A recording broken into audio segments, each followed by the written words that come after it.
Welcome to Commuter Philippines. I'm your host, This Right Guy. At nandito na tayo ngayon sa LRT Hill Puyat, Buendia Bus Terminal.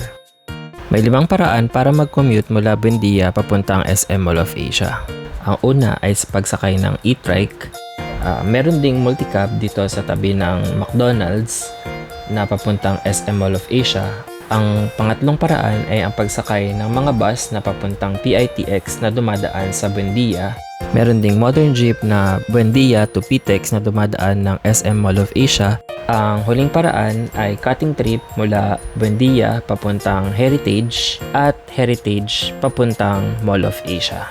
Aabutin ng 15 to 20 minutes ang biyahe papuntang MOA. Kung ang sasakyan mo ay ang multicab or ang bus, dadaan ito sa World Trade Center sa Dampa bago dumating sa Mall of Asia.